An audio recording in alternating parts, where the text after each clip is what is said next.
Assalamualaikum warahmatullahi wabarakatuh. Perkenalkan, nama saya Alisa Rama Syafira dengan NIM 240422158 dengan mata kuliah Statistik Sosial. Di sini saya akan menjelaskan tentang pengertian dan konsep dasar dari statistik sosial. Baik, tanpa memperpanjang kata-kata, langsung saja saya mulai menjelaskan materi ini. Baik, yang pertama ada asal muasal istilah statistika. Bahasa Latin dari statistica adalah statisticum collegium, artinya dewan negara. Yang kedua, menurut bahasa Italia, statistika adalah statista atau negarawan atau politikus. Dalam bahasa Jerman, statistika adalah stats atau ilmu tentang negara. Yang keempat, di bahasa Inggris, statistika adalah statistik, yaitu ilmu mengenai pengumpulan dan klarifikasi data. Statistika secara prinsip mula-mula hanya mengurus data yang dipakai lembaga-lembaga administratif dan pemerintahan. Pengumpulan data terus berlanjut, khususnya melalui sensus yang dilakukan secara teratur untuk memberi informasi kependudukan yang berubah setiap saat. Perbedaan statistik dan statistika. Statistik artinya data atau kumpulan data dalam bentuk angka maupun bukan angka yang disusun dalam bentuk tabel atau diagram yang menggambarkan suatu masalah tertentu. Kalau statistika adalah pengetahuan yang berkaitan dengan metode, teknik atau cara untuk mengumpulkan atau mengolah dan menyajikan dan menganalisis data, kemudian menarik kesimpulan dan menginterpretasikan data tersebut. Tinjauan umum statistika yaitu tanpa disadari dalam kehidupan sehari-hari, sesungguhnya kita telah banyak memakai statistika, walaupun dalam bentuk yang sangat sederhana, misalnya di rumah, kantor, pemerintahan, dan lain-lain. Di rumah, contohnya seperti seorang ibu menghitung pada bulan lalu uang yang dihabiskan untuk kebutuhan sebulan sebesar 2 juta. Kalau di kantor, contohnya seperti seorang pimpinan memutuskan sebanyak 10% dari total pegawai terpaksa di PHK untuk mengurangi kerugian perusahaan. Dan contohnya di pemerintahan, pemerintah memperkirakan pertumbuhan ekonomi pada tahun mendatang mencapai 6% dengan asumsi tingkat investasi naik 10% dan lain-lain.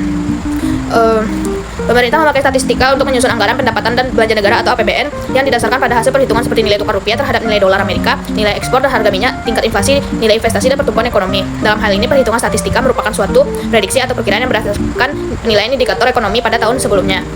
Di negara-negara maju, ilmu statistika telah lama berkembang dengan pesat sejalan dengan kemajuan ilmu ekonomi dan teknik. Misalkan Jepang adalah negara yang sangat berhasil menerapkan statistik dalam berbagai bidang seperti perencanaan desain produk mobil dan strategis menguasai pemasaran di berbagai negara.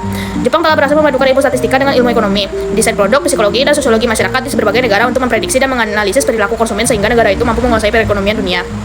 Manfaat dari statistika yaitu memberikan pengetahuan dan kemampuan kepada seseorang untuk mengevaluasi terhadap data. Bagi mahasiswa ilmu sosial, statistika dapat bermanfaat bagi dunia kerja kelak. Manfaat statistika dalam riset sosial: menyusun, meringkas dan menyederhanakan data, merancang kegiatan survei atau eksperimen, menerapkan metode terbaik dalam penarikan kesimpulan atau inferensia, mengukur baik tidaknya sebuah inferensi atau penarikan kesimpulan.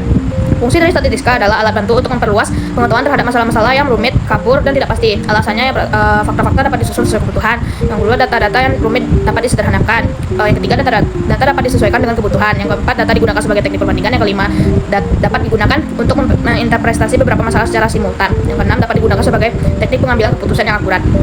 Kegunaan dari statistika yaitu membantu peneliti untuk yang pertama menentukan sampel dan representatif, yang kedua membaca data yang telah dikumpul semudah mungkin, yang ketiga melihat ada tidaknya perbedaan antara kelompok yang diteliti, yang keempat melihat ada tidaknya hubungan antar variabel yang diteliti, yang kelima membuat prediksi untuk masa datang maupun masa lalu, yang keenam melakukan interpretasi atas data yang terkumpul.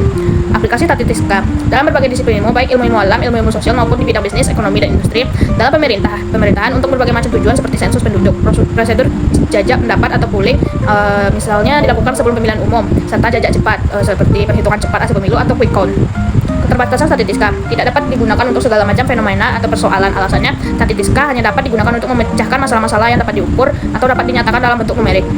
Statistika tidak dapat digunakan untuk fakta tunggal. Hasil-hasil analisis statistika hanya merupakan pendekatan dan bukan kebenaran matematik. Statistika dapat memberikan kesimpulan yang keliru dan kadang-kadang hanya dapat digunakan atas dasar rekomendasi dari tenaga ahli. Jenis-jenis statistika. Berdasarkan aktivitas yang dilakukan, statistika dibagi menjadi dua, yaitu statistika deskriptif dan statistika induktif atau inferensial. Berdasarkan metode yang digunakan, dibagi menjadi dua, yaitu statistika parametrik dan statistika non-parametrik. Statistika deskriptif adalah membahas tentang cara-cara pengumpulan data, penyederhanaan angka-angka dari pengamatan, pengukuran, pemusatan, dan penyebaran untuk memperoleh informasi yang lebih menarik. Kegunaan statistika deskriptif yaitu kumpulan data tersaji dengan ringkas dan rapi dan dapat memberikan informasi inti. Data bisa ditampilkan dengan teknik grafik atau numerik. Dapat mengukur dua karakteristik dari setiap respondennya dan meneliti hubungan keduanya. Berperan penting dalam persiapan analisa data. Statistik inferensial. Setelah dilakukan uji terhadap suatu distribusi data dan terbukti bahwa data yang diuji mendistribusi normal atau mendekati normal, maka pada data tersebut dapat dilakukan berbagai inferensi dengan metode statistik parametrik. Tetapi jika dalam pengujian terbukti distribusi data tidak mendistribusi normal atau jauh dari normal, maka inferensi inferensi yang dapat dilakukan harus dengan metode statistik non-parametrik.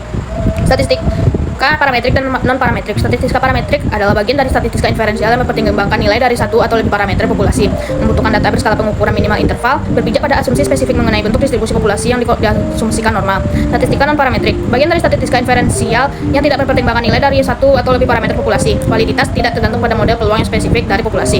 Distribusi data tidak dapat diasumsikan normal. Statistika parametrik membutuhkan pengukuran kuantitatif dengan data interval atau rasio, mempertimbangkan jenis sebaran atau distribusi data, yaitu apakah data menyebar normal atau tidak. Contoh metode statistika parametrik: uji Z 1 atau 2 sampel, uji T 1 atau 2 sampel, korelasi Pearson, perancangan percobaan, one or two way ANOVA parametrik, dan lain-lain. Statistika non-parametrik membutuhkan data dengan data ordinal dan nominal, merupakan statistika bebas sebaran atau tidak mensyaratkan bentuk sebaran parameter populasi baik normal ataupun tidak. Contoh metode statistika non-parametrik: binomial test, chi-square test, median test, Friedman test, dan lain-lain. Sekian, hanya itu yang dapat saya sampaikan. Kalau ada kata-kata yang salah mohon dimaafkan. Assalamualaikum warahmatullahi wabarakatuh.